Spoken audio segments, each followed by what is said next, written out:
So today, I want to discuss something that I believe changes everything about this war. And I mean everything, because up until now, most people have operated under a very specific assumption. They assume that Iran is fighting this war alone, isolated, surrounded, outmatched, surprised by the speed and scale of what has happened. But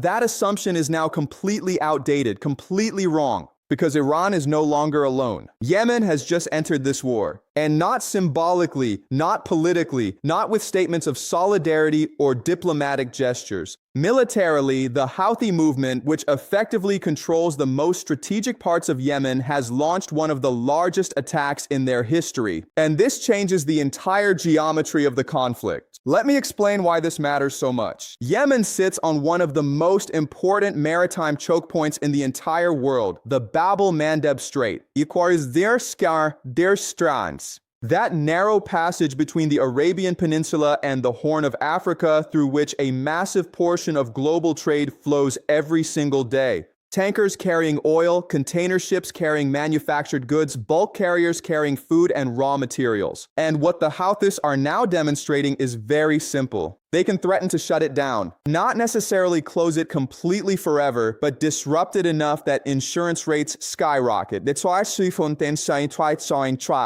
Shipping companies reroute and global supply chains begin to crack. And if that happens, if that choke point is seriously disrupted at the same time that the Strait of Hormuz is under threat from Iran, then this war changes completely, not gradually, but suddenly. This is the moment where the structure of the war shifts. And once you understand what Yemen's entry actually means, not emotionally, but structurally, you begin to see something much more dangerous taking shape. This is no longer just a regional conflict. This is the beginning of a multi-front pressure system that could reshape the entire outcome of this war. So let me give you some context about Yemen, because most people in the West, most people in America look at Yemen and they think a small, poor, broken country. It has been bombed for years. It is devastated. It must have talked from some so it has one of the worst humanitarian crises in the world. So, what can it possibly do to the most powerful military in the world? And this is exactly the kind of thinking that has gotten America into this trap in the first place. Let me tell you what Yemen actually did. For 7 years, Saudi Arabia waged a genocidal war against Yemen. And this was not Saudi Arabia alone. The entire weight of Western support was behind that war. America was patrolling the Red Sea. America was providing intelligence, targeting assistance, and mid-air refueling for Saudi warplanes. America was helping create a food blockade and a medicine blockade around Yemen. There are credible reports from American military personnel themselves who say they stopped small boats trying to bring medicine into Yemen. They found medicine on those boats and they dumped it into the sea. Think about that for a moment. They took medicine meant for sick and dying people and they threw it into the ocean. That is the level of strangulation Yemen was facing. And with all of that, with Saudi Arabia's unlimited oil wealth, with Western military support, with 7 years of relentless bombing that destroyed hospitals, schools, markets, and water treatment facilities, Yemen did not fall. Yemen did not surrender. And what finally forced a ceasefire was not Yemen giving up. What forced the ceasefire was Yemen striking Saudi oil and gas installations so effectively, so precisely, and so painfully that Saudi Arabia simply could not continue. Yemen won that war. A small, poor, blockaded, starving country defeated Saudi Arabia and forced America to declare victory and walk away. That is who has just entered this war. And here's what you need to understand about Yemen today versus Yemen 7 years ago. Yemen has spent those years every single day developing its military capabilities. Just like Iran spent 25 years preparing for this exact conflict, just like Hezbollah spent years rebuilding after every Israeli attack, the West has a consistent pattern of underestimating these forces and then being shocked when they perform far beyond anything predicted. We saw it with Hezbollah. Everyone said Hezbollah is finished. Hezbollah is degraded. So, Hezbollah is no longer a major force. And now Hezbollah is striking harder than before. We saw it with Iran. The war was supposed to end in a day or two. Then they set a few days to destroy Iran's missile and drone capabilities. And now, after a full month of sustained strikes, Iran's missile and drone capabilities are increasing in effectiveness, not decreasing. The same underestimation is happening with Yemen right now, and it will produce the same result. So let us think about what Yemen can actually do. I want to be very specific here because the strategic picture is crucial. Yemen controls access to the Red Sea. The Red Sea is one of the most important trade routes in the entire world.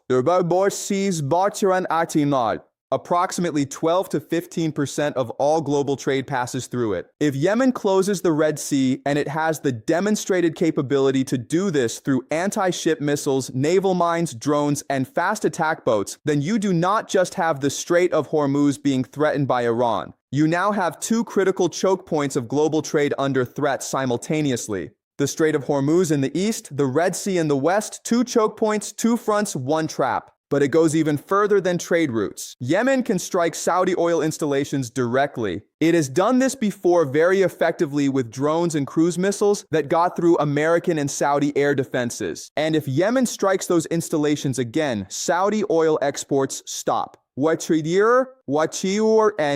Now combine that with Iran controlling the Strait of Hormuz, threatening to close it or simply making it too dangerous to transit, and what you get is a scenario where the global oil supply is hit from multiple directions at the same time. We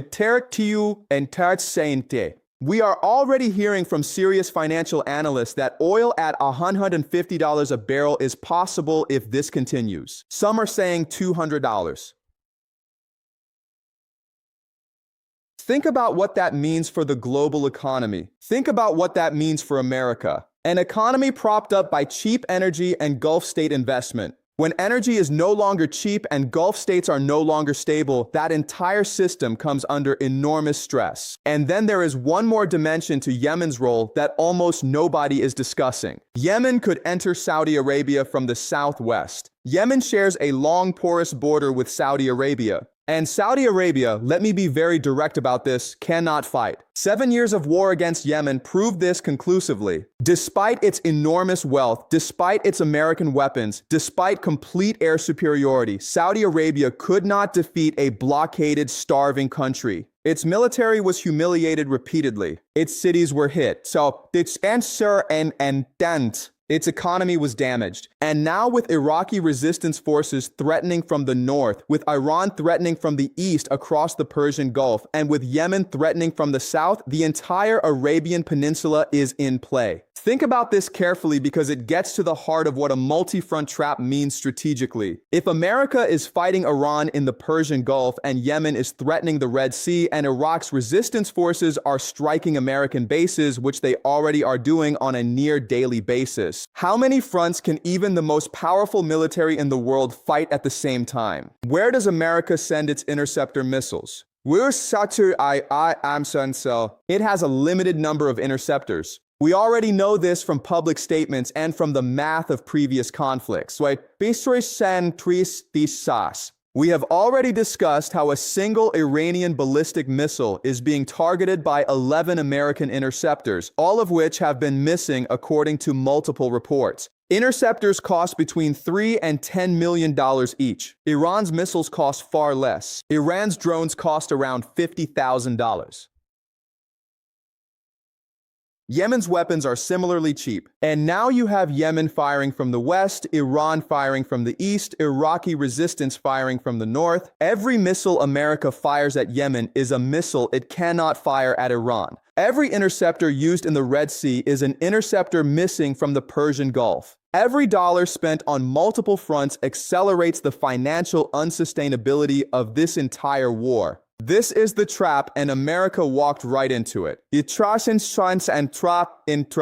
Now I want to talk about something very important that most people are ignoring. What is actually happening on the battlefield right now beyond what the mainstream media is reporting? America has lost ground-based radar systems in the region. It is now much more reliant on airborne radar, what are called AWACS aircraft, surveillance planes that fly above the battlefield and provide radar coverage for all air operations. And one of these aircraft, an E-3 Century AWACS, was destroyed at an American base in Saudi Arabia. According to multiple open-source intelligence reports, these are extraordinarily expensive aircraft. America does not have many of them. Many of they are indispensable for coordinating air operations, tracking enemy aircraft, managing the battle space, and and one is gone.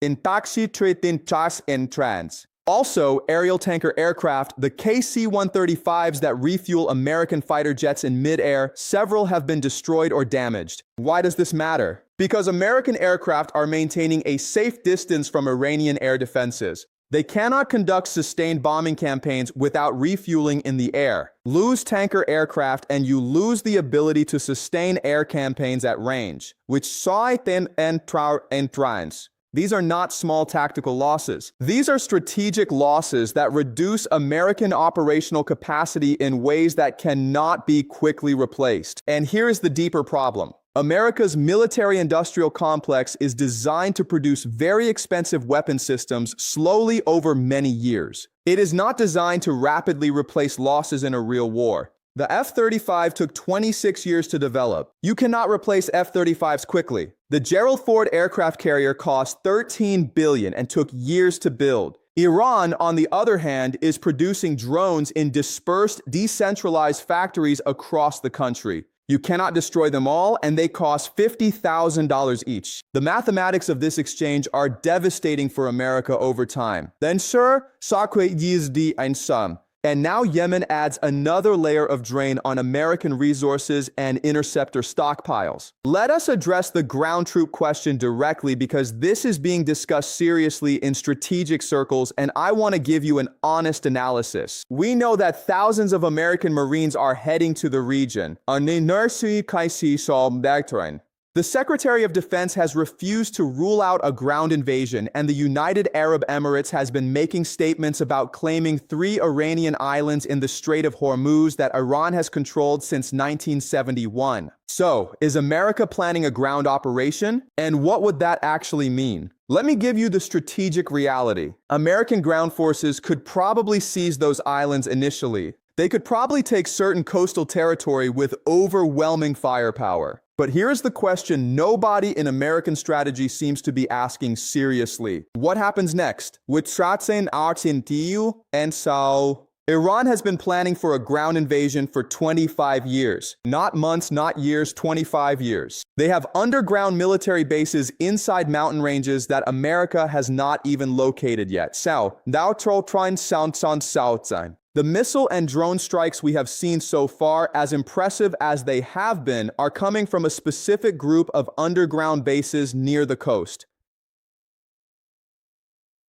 There are many other underground bases deeper inside Iranian territory, inside the Zagros Mountains, inside the Alborz Mountains that have not yet been activated. America is going to find out about those bases when its ground forces enter Iranian territory. And Iran has weapon systems, missiles, close-range defense systems, anti-armor weapons, and other capabilities specifically designed for exactly that scenario. This is not improvised. This has been planned for a generation. And consider the geography. Iran is 4 times the size of Iraq. It is mountainous. The Zagros Mountains in the west form a natural defensive wall. The Alborz Mountains in the north protect Thrawn. Difficult terrain everywhere. When America invaded Iraq the second time, Iraq was a broken country with an unpopular government. Its military had been degraded by years of sanctions and continuous no-fly zone enforcement. So, the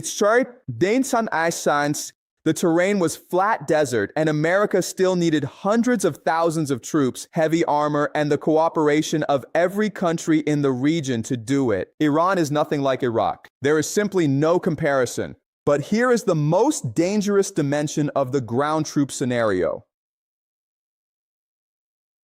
If America sends ground forces into Iran, what stops Iran and the Iraqi resistance from moving their forces into Kuwait and Saudi Arabia simultaneously? What stops Yemen from entering Saudi Arabia from the south at the same time? If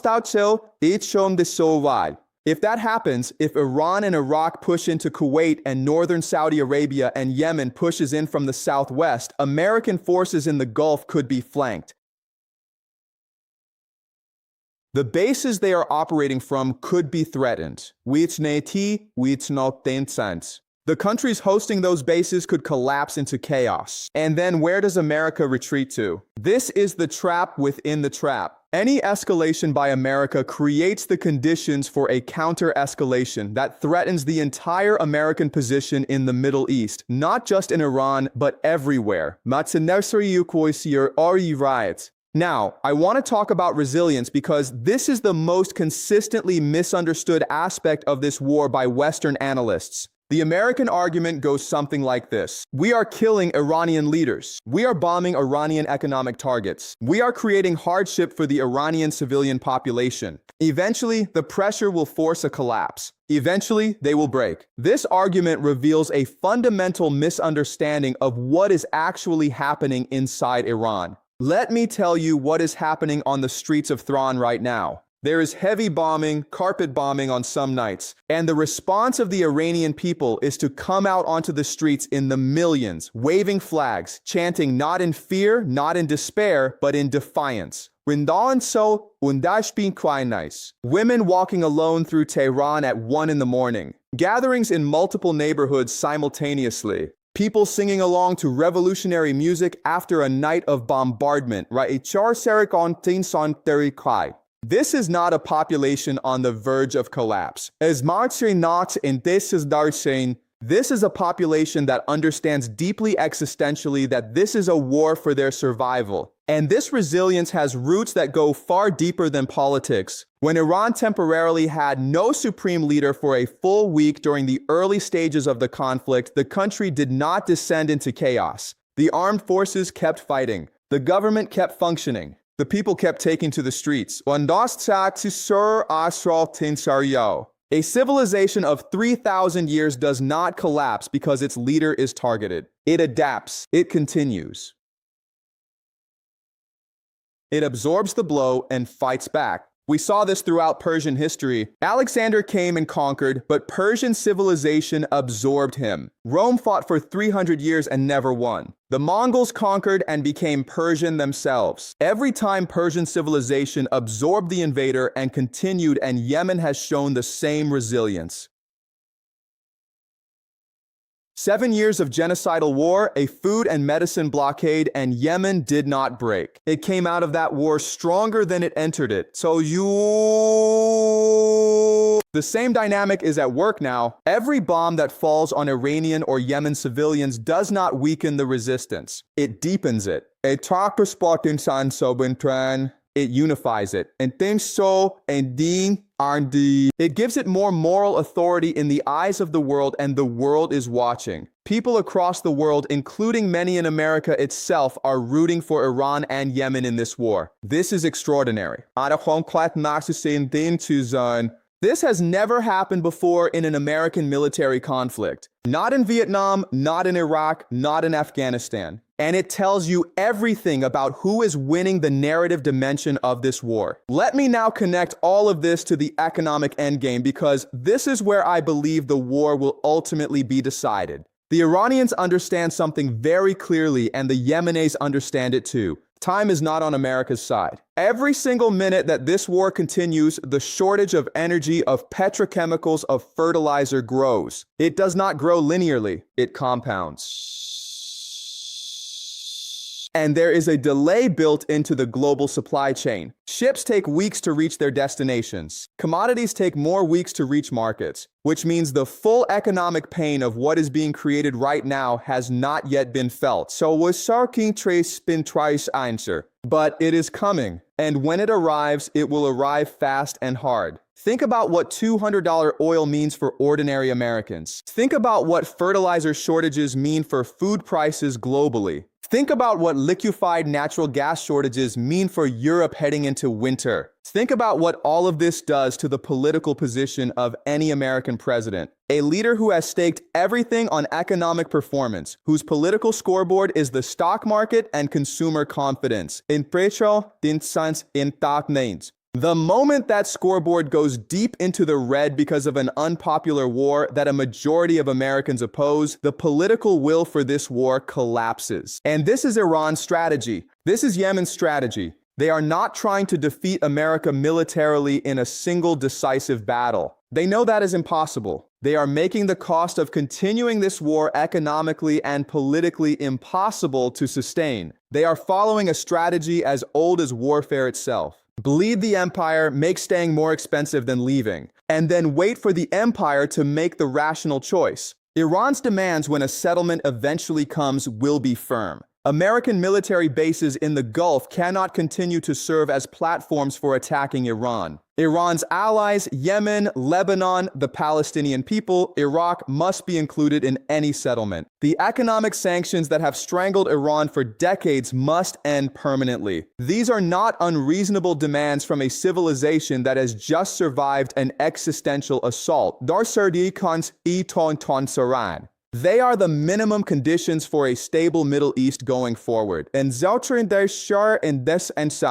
So, let me give you the complete picture, the complete framework. Yemen entering this war is not just a military escalation. It is the closing of the strategic trap. Before Yemen entered, America faced one determined enemy, controlling one critical choke point. Now it faces an axis from Iran to Iraq to Lebanon to Yemen that controls or threatens both critical choke points of global energy and trade simultaneously. That axis has escalation dominance at every level. That axis has the will, the unity, and the determination that America lacks in this conflict. That axis has been preparing for this exact scenario for years, in some cases for decades. America walked into this war with hubris, with the assumption that its military and economic power would be enough to force a quick surrender. It did not plan for Iran fighting back. It did not plan for Yemen entering. It did not plan for the economics of two closed choke points. It did not plan for the political consequences of a war that the majority of its own population opposes. Every day this war continues, the trap tightens. Every missile fired, every interceptor used, every drone that gets through costs America more than it costs the other side. Every barrel of oil that does not flow through the Strait of Hormuz or the Red Sea increases the global economic pressure that will eventually force a political reckoning inside America. The question is not whether America will have to find an exit from this war. The question is how long it takes and how much it costs before that exit is found. And that exit, when it comes, will not look like victory. It will look like what it is. The moment when the American empire, overstretched and overconfident, made its final critical miscalculation in the Middle East. The moment when the multi-front trap closed. The moment when Yemen entered the war and changed everything. This is not prophecy. This is structural analysis. This is game theory applied to the historical patterns we have studied. Think about this framework carefully. Question it. Test it against what you are seeing in the news. The most important thing is never to accept any analysis without thinking critically about the evidence. But if this framework is right, then we are watching a historic turning point, not just for the Middle East, but for the entire global order. History does not lie, and right now history is moving very